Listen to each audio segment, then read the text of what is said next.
Jean-Baptiste, est-ce que vous pouvez nous donner les premières informations sur cet adolescent de 15 ans tué ce matin devant le lycée Rodin dans le 13e arrondissement de Paris après avoir reçu un coup de couteau? Eh bien, les faits se sont passés aux alentours de 8h, 8h30. Au moins 8 protagonistes commencent à s'affronter aux abords du lycée. Le micro, Jean-Baptiste. Non, levez votre micro. Voilà. C'est mieux ? Oui, je pense. Voilà.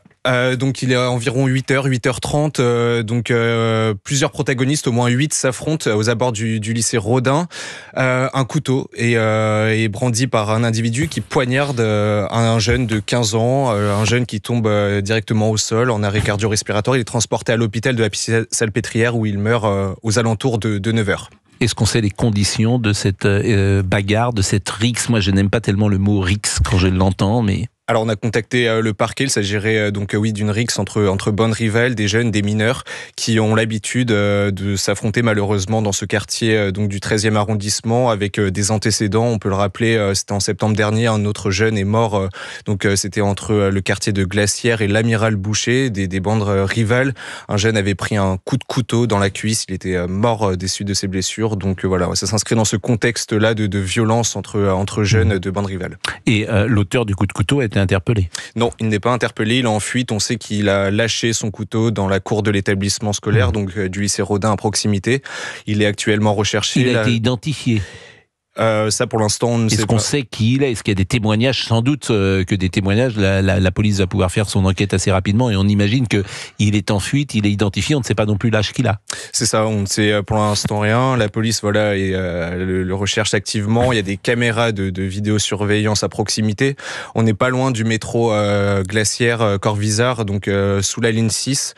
Donc voilà, là tout ça va être exploité et il est activement recherché. Ce qu'on sait, c'est que c'est un élève qui n'est pas scolarisé dans ce lycée Rodin. Il n'appartient pas à l'Académie de Paris, mais il appartiendrait à l'Académie de Créteil. Écoutez, nous sommes avec Rudy Mana, porte-parole du syndicat de Police Alliance, et je lui dis bonjour, monsieur Mana. Bonjour, merci d'être avec nous, bien évidemment. C'est un nouveau drame qui vient d'arriver, et je voulais avoir votre sentiment, un drame de plus.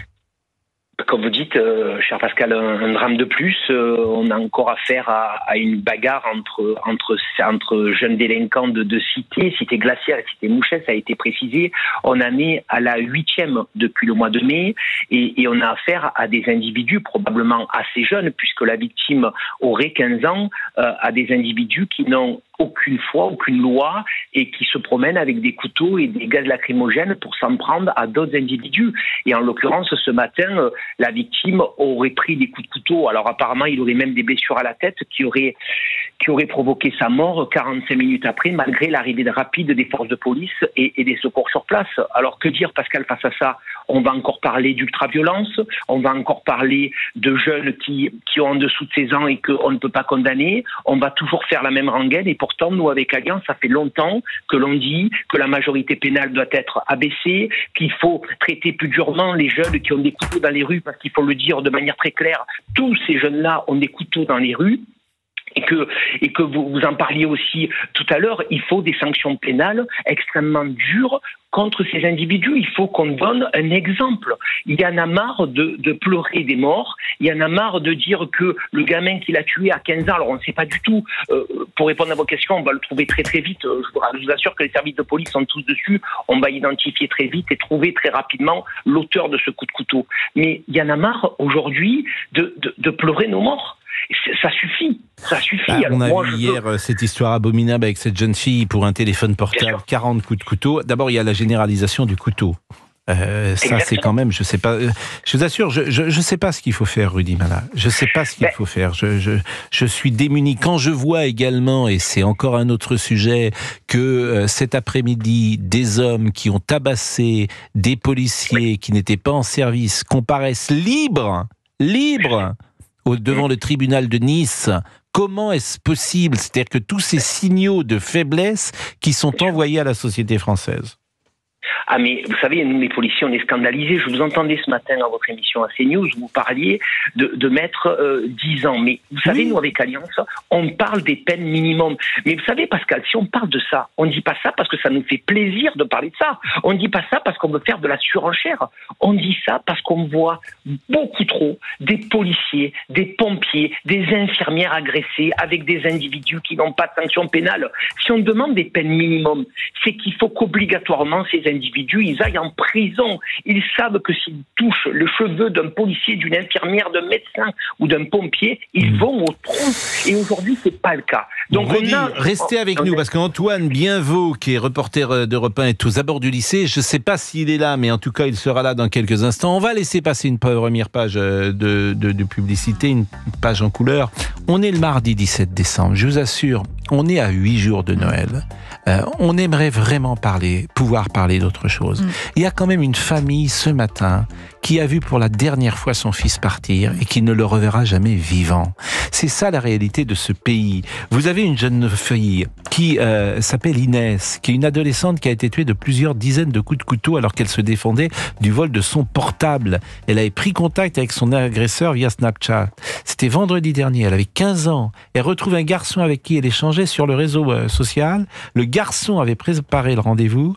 Elle pratiquait un sport de combat pourtant. Elle était connue pour ne pas se laisser faire. Et face à son agresseur, elle tente de se défendre et il lui donne 40 coups de couteau. 40 coups de couteau, un gosse de 15 ans. Le meurtrier présumé adolescent a été mis en examen pour vol avec violence ayant entraîné la mort. Qu'est-ce que vous voulez que je vous dise? Les pauvres gens, les parents de cette jeune fille Inès, qui ont élevé leur enfant jusqu'à l'âge de 15 ans et qui la voient mourir dans ces conditions à 10 jours de Noël. C'est effrayant. Vraiment, c'est effrayant. Et nous sommes toujours avec Rudy Mana, que vous connaissez parce qu'il intervient régulièrement sur notre antenne. Il est porte-parole du syndicat de Police Alliance. Et puis on va être avec Franck dans un instant. Je vous rappelle, si vous arrivez à l'instant sur Europe 1, un adolescent tué devant un lycée, le lycée Rodin, c'est à Paris. La police a été alertée peu après 8 heures pour une rixe entre plusieurs personnes à proximité d'un établissement scolaire. Selon une source policière à l'AFP, à l'arrivée des policiers, les protagonistes avaient pris la fuite. Un mineur se trouvait en arrêt cardio-respiratoire, présentant des blessures à la tête et un couteau était découvert à proximité de lui. Et en dépit des tentatives de réanimation du SAMU, son décès a été constaté à 9h15. Un magistrat de permanence du parquet s'est rendu sur place. Une enquête pour meurtre a été confiée à la Sûreté territoriale de Paris. Une sécurisation du secteur a été mise en place sur instruction du préfet de police de Paris. Ce meurtre s'inscrit dans la continuité d'un phénomène de rixe entre jeunes récurrente sur le secteur du 13e arrondissement où 8 affrontements ont été constatés depuis le mois de mai 2024. Ce phénomène fait l'objet d'une attention resserrée des groupements locaux de traitement de la délinquance réunissant le parquet de Paris, la préfecture de police, la préfecture de région, la ville de Paris, l'éducation nationale. Les agressions entre bandes rivales sont régulières à Paris et en Île-de-France, entraînant des interventions des forces de l'ordre pour des attroupements armés de dizaines d'adolescents et de jeunes hommes et des violences en réunion non liées au trafic de stupéfiants, Rudy Mana.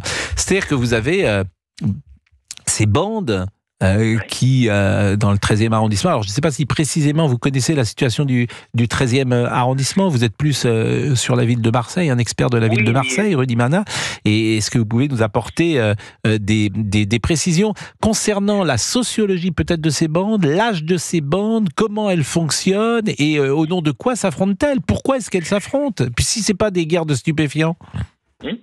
Alors, des informations que j'ai, on est dans un quartier qui n'est pas du tout chaud. On est quand même dans le 13e arrondissement de Paris. Il n'y a pas à part ces bandes-là dans ces deux cités, il n'y a pas de véritable problème dans ce quartier-là.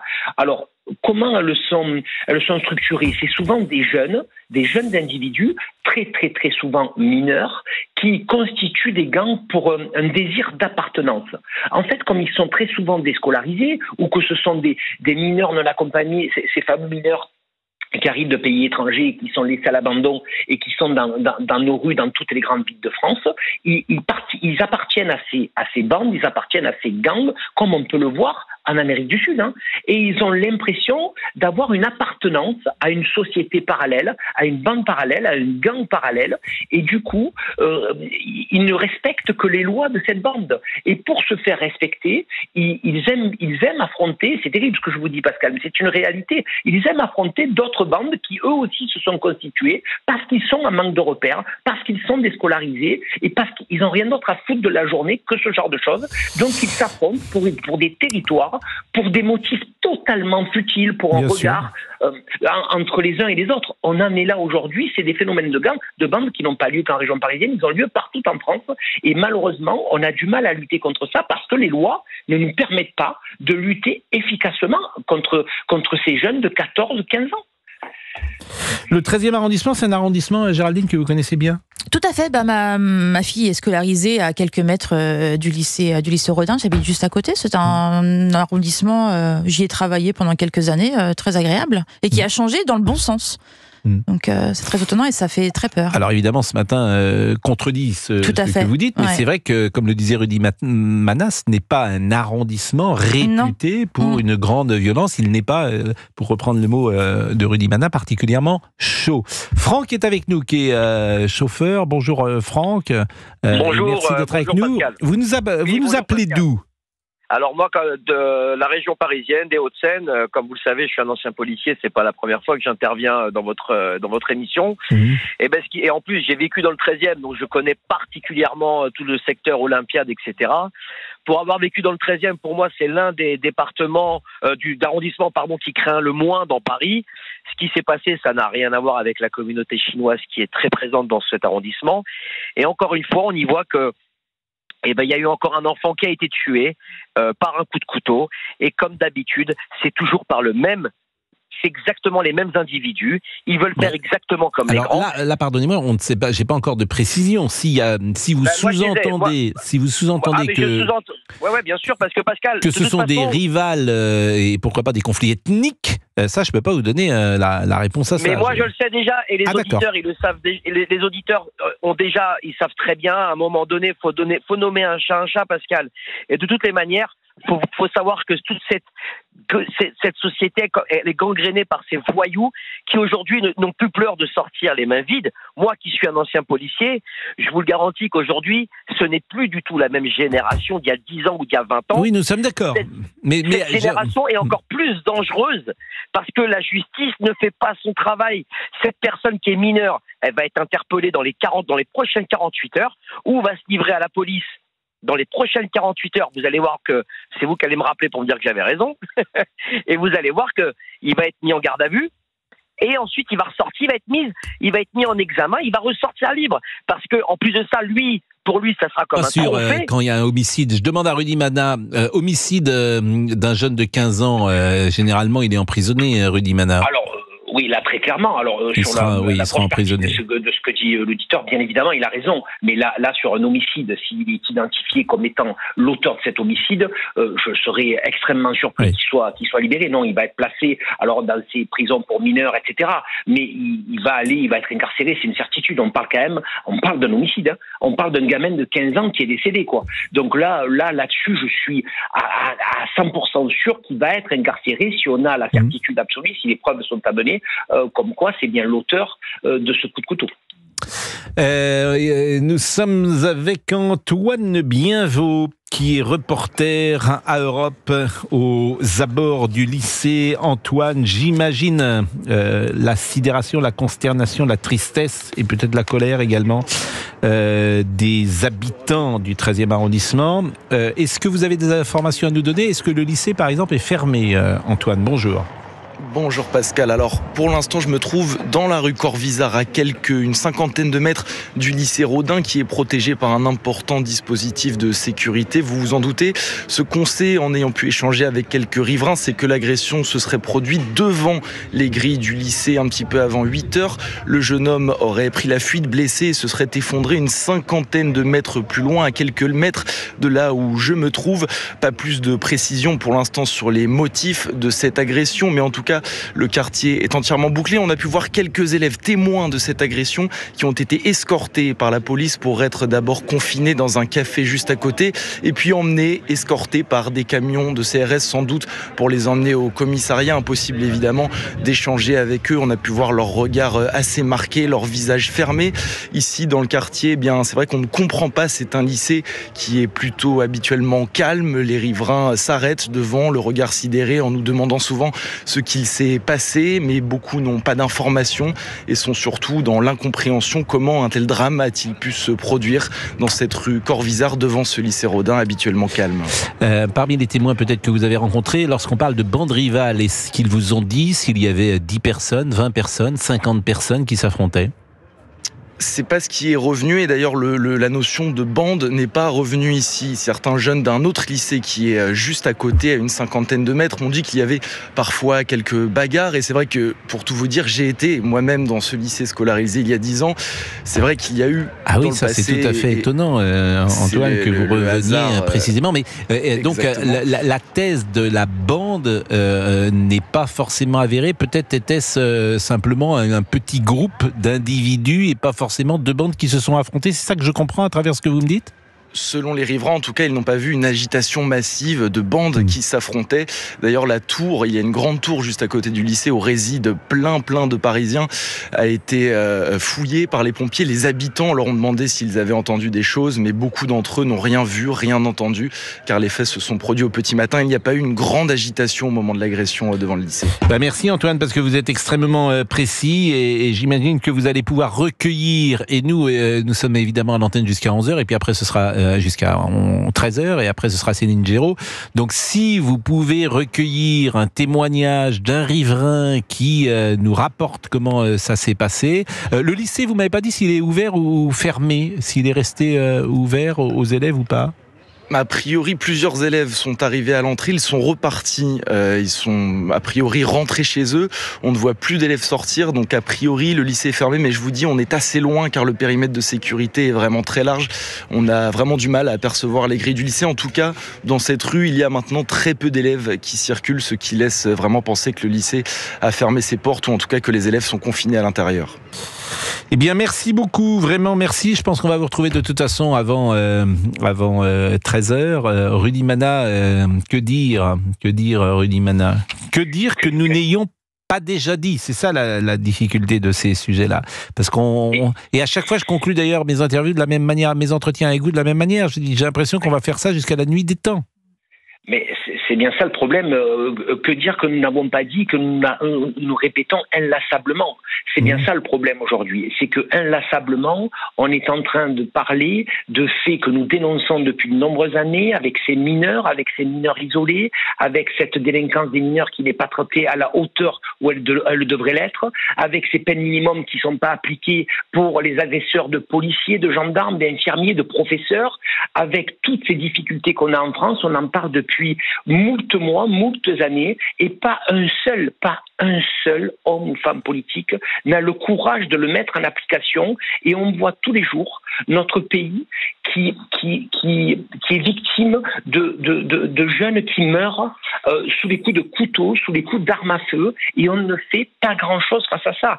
C'est bien ça la difficulté. Alors on a des policiers valeureux, courageux, déterminés, on a des services publics qui tiennent encore debout, il faut le dire parce que ça maintient la République debout, mais on n'est pas aidé. Et ce qu'on a besoin aujourd'hui, et je le dis de manière très claire, il faut qu'on soit aidé. Et les seuls qui peuvent nous aider aujourd'hui à travers les lois, ce sont les politiques. Eh ben merci beaucoup Rudy Mana, merci vraiment. Première demi-heure consacrée à 8 jours de Noël à cela. Je vous assure, l'esprit de Noël, on aimerait être infiniment plus léger, on l'est de temps en temps, mais c'est désespérant. C'est vraiment désespérant et on ne peut avoir qu'une pensée pour ces familles pour qui rien ne sera plus comme avant. C'est le premier jour du reste de leur vie. Perdre un enfant dans ces conditions-là, c'est évidemment atroce et sans doute pour des raisons futiles.